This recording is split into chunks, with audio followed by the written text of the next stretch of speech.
सुप्रभात। प्रेत योनि, पितृ योनि और देव योनि, ये हमारी आज की आध्यात्मिक चर्चा का विषय। प्रेत योनि, पितृ योनि और देव योनि। हम जिस घर में, जिस शरीर में, जिन प्राणी पदार्थों में ममता, आसक्ति और अहंता किए हुए हैं, ये सब हमारा कुछ भी नहीं है, ये मिथ्या आरोप। और इनमें हमने अपने को जानकर फंसा रखा है और फिर उस फंसावट से निकलना नहीं चाहते। भगवान कभी उस फंसावट से निकलना नहीं चाहते। भगवान कभी उस फंसावट से निकलने का अवसर देते हैं और ऐसा कोई प्रसंग बना देते हैं तो हम भगवान से कहते हैं कि महाराज हमें तो फंसाए ही रखो। ये शब्द चाहे ना कहें, लेकिन हमारी ये चीज़ ज्यों की त्यों सुरक्षित बनी रहे, हमसे बिछड़े नहीं और हमारा उससे संबंध बना रहे। हमारी ये चीज़ मरते दम तक रहे और मरने के बाद भी हमारा ही नाम इस पर रहे कि ये अमुक की चीज़ है। इस प्रकार का हमारा मोह रहता है।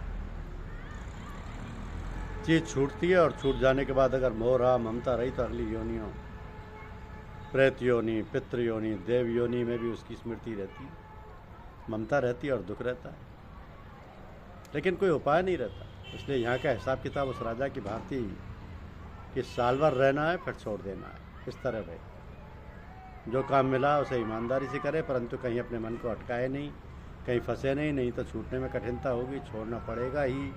ममता के पदार्थ छोड़ने पड़ेंगे, परंतु ममता नहीं छूटने पर दुख नहीं छूटेगा। ये हमारी बड़ी भूल है कि हम व्यवस्था करते हैं उन चीज़ों की जो स्वयं अव्यवस्थित है और उन चीज़ों की जो नाश होने वाली है, उनको रखना चाहते हैं व्यवस्थित और रखना चाहते हैं अमर। आज जिसका 1 स्वरूप है, कल वह स्वरूप नहीं रहेगा। छोटा सा बच्चा जब बूढ़ा हो जाएगा तब उसे पहचान नहीं सकेंगे कि कौन है। अपनी बचपन की तस्वीर को व्यक्ति स्वयं नहीं पहचान सकता कि यह मैं ही हूँ। यहाँ की प्रत्येक वस्तु प्रतिक्षण मर रही है, इसका नाम है मृत्यु लोक। यहाँ सतत मृत्यु का प्रभाव बह रहा है। हमारी उम्र मर रही है, ये कपड़े मर रहे हैं, ज़मीन मर रही है, तमाम रूपांतर क्या बता रहा है। इस समय जो रूप है वो क्षण बर्बाद नहीं रहेगा, दूसरा रूप आ जाएगा। छोटा सा बच्चा बड़ा हो रहा तो हम ये नहीं देखते कि प्रतिक्षण कैसे बढ़ता जा रहा है, परंतु रूपांतरण तो हुआ जा रहा है, ये हम प्रत्यक्ष देख रहे हैं। यहाँ की प्रत्येक वस्तु अनित्य, व्यवस्थित और मरण धर्मा है। भगवान से मिलने पर कभी बिछोड़ नहीं होता है। वे कभी छोड़ना चाहते, जानते ही नहीं। उन भगवान के साथ हम संबंध जोड़ते ही नहीं, अभी तो जुड़े हुए को भी याद नहीं करना चाहते हैं। एक भय रहता है कि कहीं वह याद आ गया तो वह ये छूट जाएगा, और ऐसा ही है कि वो याद आ जाए तो ये नहीं रहेगा। हम लोगों को जो ये संसार की स्मृति रहती है वो तभी तक है जब तक उनकी ओर हमारे मन की आंख नहीं हुई, नहीं तो ये रहता नहीं। इसकी तरफ से दृष्टि बदल जाती है, ये स्वाता नहीं, भाता नहीं, इसकी कोई सत्ता नहीं, इसकी कोई महिमा नहीं रहती। इसमें कोई ऐसी चीज़ प्रतीत होती है कि या तो दुखदायिनी है या है ही नहीं। तो भगवान में जो अनुरक्त हैं उसमें संसार के संबंध में 2 चीज़ रहती हैं, या तो केवल भगवान ही भगवान और दूसरा है ही नहीं, और यदि है तो दुख रूप। इसमें उसका मन कहीं फंसता ही नहीं, अटकता ही नहीं, इसकी ओर से उपेक्षा हो जाती है। वो सोचता है कि अगर कल जाना है तो आज चला जाए, कल मिटना हो तो आज मिट जाए, इसमें क्या हर्ज है। और रहे तो रहे, अपना कोई लेन देन है ही नहीं। अपना लेन देन, अपनी ममता, अपना संबंध तो एकमात्र भगवान से, दूसरे के संबंध में है ही नहीं। तो यहाँ की प्रत्येक वस्तु अनित्य, अव्यवस्थित और मरण धर्मा तथा व्यवशील है। इस प्रकार की वस्तुओं, प्राणियों में, पदार्थों में मन को अटकाए रखना ठीक नहीं। और जो नित्य सत्य सनातन है, जो सदा अपने हैं, जिनके मिलने पर कभी बिछोह नहीं होता, जो कभी छोड़ना जानते नहीं, उन भगवान के साथ हम अपना संबंध जोड़ते नहीं हैं। उन भगवान के साथ अपनी एक प्रकार के संबंध की स्थापना हो जाए कि दूसरा संबंध उनके सामने नहीं रहे, याद ही नहीं आए, ऐसा क्यों नहीं होता? इसलिए कि उसकी महत्ता हम कहते हैं, सुनते हैं, परंतु महत्ता हम मानते नहीं। जगत को विस्मय कहते हैं परंतु मानते हैं अमृत में। अगर विष मानते तो उसको कोई खाना नहीं चाहता, उसका छूटना कठिन नहीं है। इसमें जो हमारी अमृत बुद्धि है, इसमें जो सुख बुद्धि है, इसी के कारण से छूटता नहीं। दुख बुद्धि हो जाए तो आज छूट जाए, मरण बुद्धि हो जाए तो आज छूट जाए, इसमें जहर दिखने लगे तो आज छूट जाए।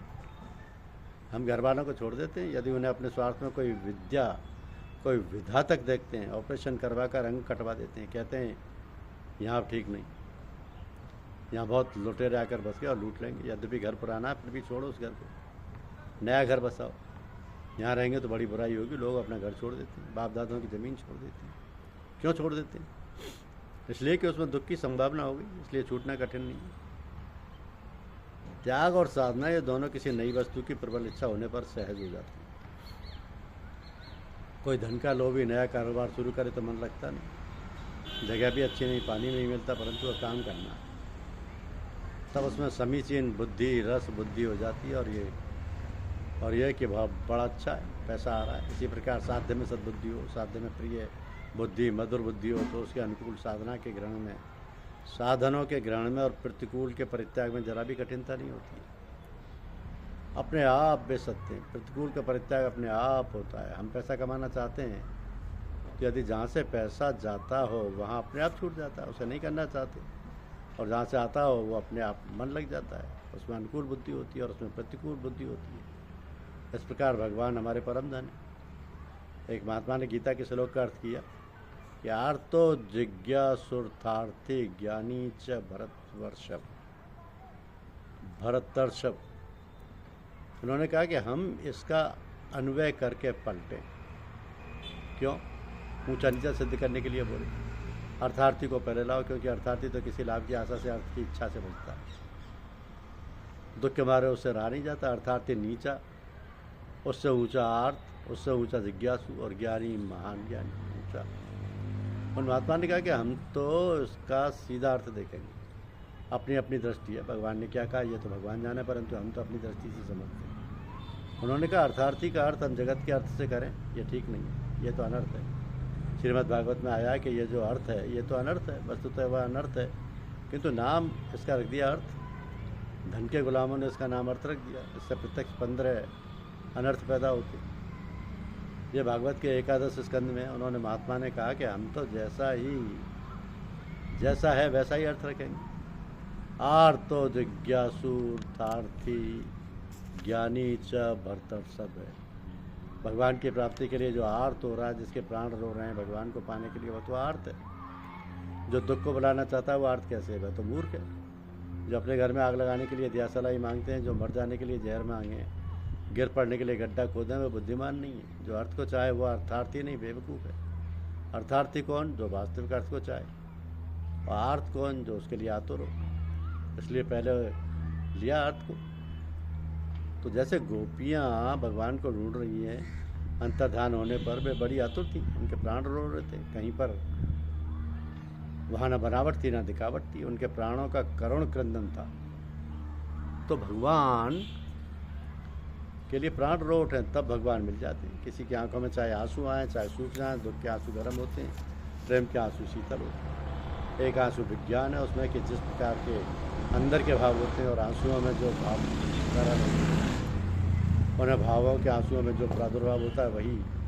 किसी के ऐसे आंसू होते हैं जो कष्ट पैदा करते हैं, किसी के आंसू क्रोध पैदा कर देते हैं, किसी के आंसू प्रेम पैदा कर देते हैं, किसी के आंसू दूर हटा देते हैं। क्रोध के आंसू होते हैं, काम के आंसू होते हैं, लोभ के होते हैं, निराशा के होते हैं और आशा के भी होते हैं। आंसू भिन्न भिन्न प्रकार के होते हैं। और आर्त कौन? जिसके प्राण भगवान के लिए क्रंदन करते हैं, जो भगवान के लिए आर्त होकर आतुर हो रहा है, जिससे सहन नहीं होता, वो तो आर्त है। क्यों आर्त है? इसलिए कि वह अर्थार्थी है। आरती अर्थार्थी होता है, भगवान ही एकमात्र अर्थ है, सारे सब और सारे अनर्थ है। इस भाव से जो भगवान को प्राप्त करने की चेष्टा करे वही है अर्थार्थी भक्त। आर्त होकर जो भगवद द्रुप अर्थ की अभिलाषा करे, जिसके प्राण रो उठे, वो अर्थार्थी भक्त है। तो अर्थार्थी क्या करता है? जिसे प्राप्त करना होता है उसके लिए सबसे पूछता है। जैसे गोपियाँ भगवान के अंतर्धान होने पर पूछ रही थी, तुमने देखा है हमारे श्री कृष्ण को? अरे धरती तेरे ऊपर तो गए होंगे ना, तुलसी जी तुम तो हमारे प्राणनाथ की बड़ी प्रिय हो, तुमने तो देखा होगा। ए मालती तुम में तो बड़ी सुगंध है, कहीं श्याम सुंदर ने तुम्हें हाथ में लिया होगा, सूंघा होगा, तुम तो जानती होगी, बताओ ना। ये जिज्ञासु है। अर्थार्थी जैसा कोई जिज्ञासु नहीं होता, जिसके कोई अर्थ ही नहीं है, वह किस बात को पूछेगा वो पता लगाएगा वह, जिसे पूछना चाहिए और असली चाहना किसकी, जो उसके लिए आर्थ हो तू आ रहे। आर्त होने पर ही अर्थार्थी सिद्ध होता है और आर्तयुक्त अर्थार्थी जिज्ञासु होता है। तो जहाँ जिज्ञासा होगी वह ज्ञान होने में देर नहीं लगती, क्योंकि भगवान की जिज्ञासा के लिए किसी स्थान की अपेक्षा नहीं है। जहाँ जागी, जब जागी, जिसके हृदय में जागी, बस वही भगवान तैयार है। वे कहते हैं कोई मेरा पता तो लगाए, पूछते हुए मेरी ओर चले तो हम खुद ढूंढते हुए आ जाएंगे।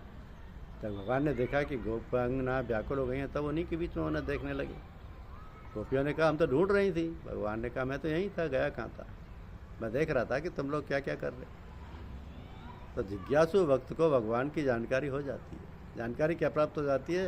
ये थोड़ा अंतर है। मैं अपनी दृष्टि से कहता हूँ ज्ञानी भक्त और ज्ञानी में अंतर है।